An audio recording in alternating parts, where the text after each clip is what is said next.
I may have got suckered into doing my overpowered video for Final Fantasy 15, but if we're going to do it, we are going to do it right. And that means wasting hundreds of hours to make this video for your entertainment. So, hit that like button, subscribe, and sit back as I waste my time for your amusement. So, how overpowered can you get on Final Fantasy 15 before Chapter 4? We're gonna find out right now, one warp strike at a time. And if you are not sick of Ignis at the end of this video, then I have failed my job. Step number 1, enjoy the scenery as you spend way too long pushing a damn car along the road. Hopefully, we can get a good mechanic to fix it up for us, but that's gonna cost us. So, let's talk about today's sponsor to pay the bills. By which I mean me. I don't have a sponsor for this video, so instead I'll shamelessly plug my merch like our filthy and naughty OnlyFans hoodie or the new professional influencer lineup releasing along with this video. If that doesn't take your fancy, then consider becoming a Patreon, and of course follow all my social medias, which are all down below in my Linktree link. So, we have 4 chapters to break the game like it broke our hearts when it released. At least we start off strong when we meet Sydney. So can we just sit here and stare at her for an hour? No?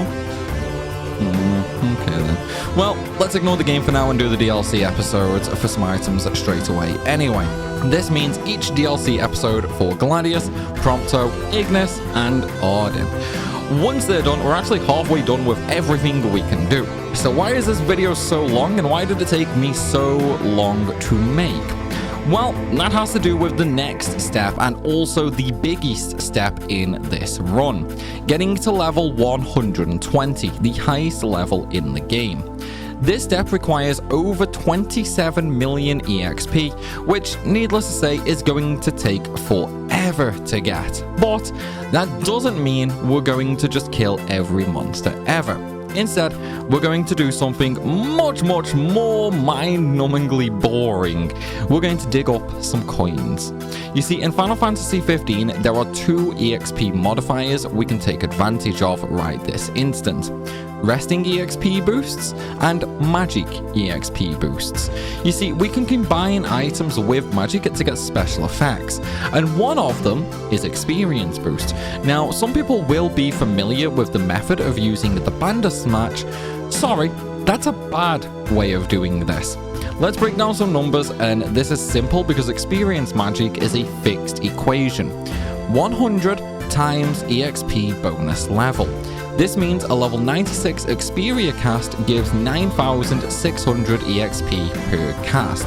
But there are other bonuses to take into account.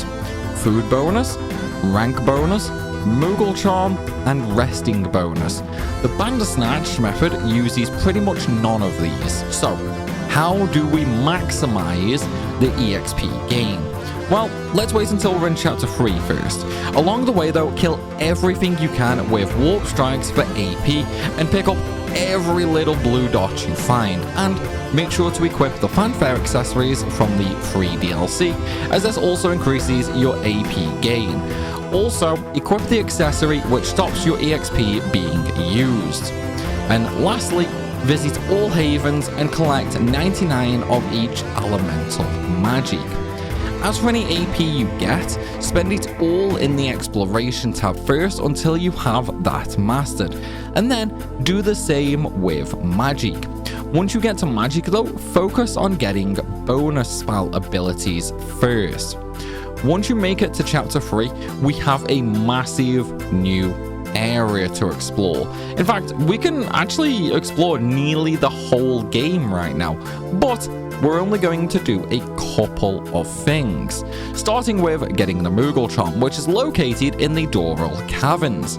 Now, this is an area you would visit just before completing the game, so needless to say, things in there are very strong, and you will likely get one shot. Luckily for us, we don't care about fighting things in there. For the location of the dungeon, look at the map and towards the bottom in the middle, just below Mushbury Plains, there's a place called Sheer Heights with a blue line next to it. We want to go there. Once there, find the stairs near the road and go down them, then follow the route to a cave. Also, you're probably going to die here. Put the game on easy mode so Carbuncle keeps reviving you. This is the dungeon. Run down a little and turn right to squeeze through the narrow passage and continue on jumping down twice to reach the lower floor. You'll come across a poisoned water reservoir and then an open area. On a small island on the other side of the poisoned river, right in front of you is an item which is the Moogle Charm. Now, get out of here. So with that Moogle Charm, there are 3 things we need to do now. First, farm AP to unlock bonus spell abilities. Second, farm items for cooking EXP food. And third, but not least, find coins for EXP magic. This last step is going to take forever no matter what you do. Some people like using set routes, some like to just run around and get lucky. We want to do this as fast as possible though, and so we're going to combine 2 methods. Those blue dots on the ground can be random items when picked up. So head over to near Sydney as they're very common around that stretch. I'll include a picture here and the red dots are spawn locations. Once you find a blue orb in-game, save and then collect it. If it's a coin, great, move on. If not, reload your save and try again. Also, Gladius's survival skill at higher levels can also result in you getting them after fights as well. Now, after way too long, you should have maxed debased coins. Now we want to maximize our EXP gain. Remember, we need a total of around 27 million. So, let's go back and talk about the boosts that I mentioned earlier. I already explained how experience boost magic works. Let's talk about everything else. Firstly, equip Moogle Charm as this gives an extra 20%. Then, cook an EXP boosting meal with Ignis for extra EXP.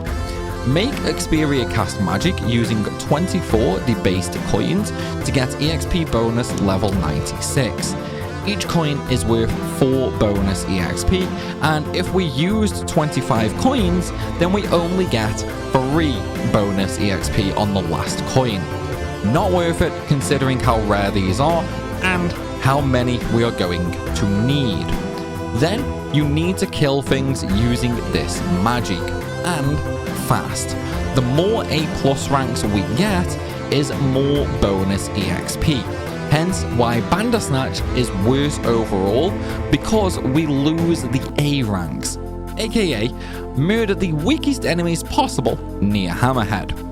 The result?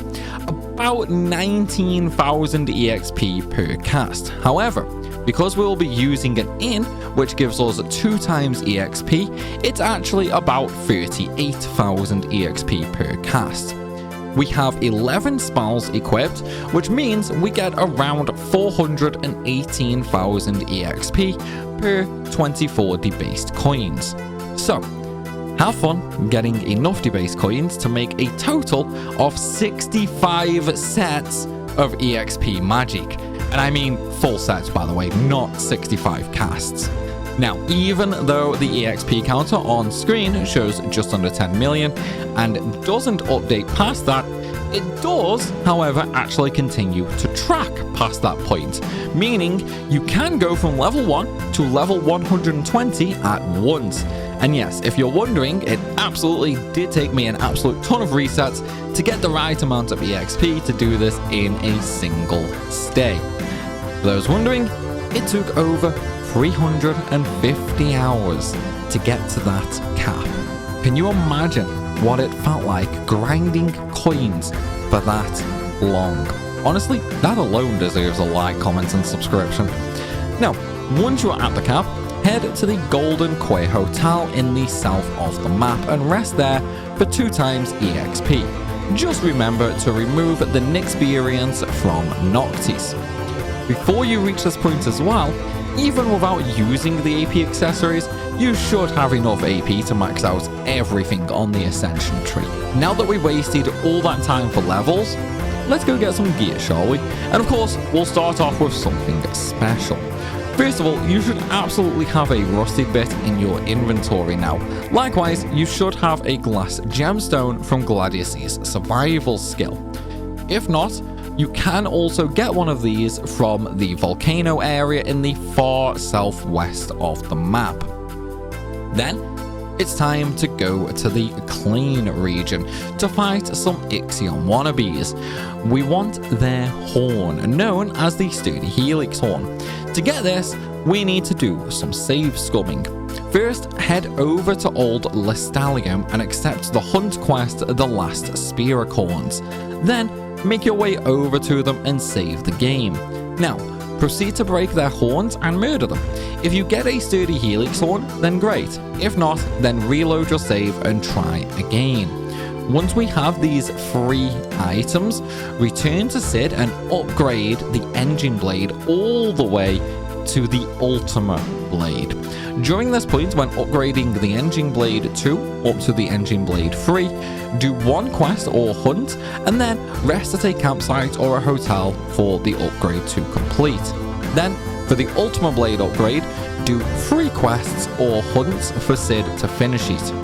The best quests for this are the Tucker item delivery quest in Hammerhead, as you should have majority of the ingredients needed at this point, or the photo op quests. Now, we're max level, we have the strongest weapon currently available from the sword category, and while we could get a few more weapons now, including the Royal Arms, it doesn't really do much in terms of being overpowered, so I won't include them here.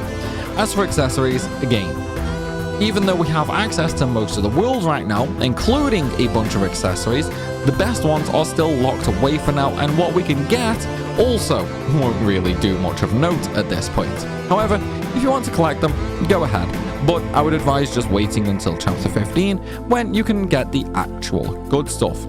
Oh, and just use the Ragnarok weapon. Even though Ultima has higher stats, as you can see here, Ragnarok is stronger for damage. So, with that out of the way, this is how overpowered can you get in Final Fantasy 15 before Chapter 4. Thanks for watching, everybody, and please be sure to leave a like and a comment, as it helps the channel massively, and of course, subscribe if you're new around here, and I'll see you next week for another special video.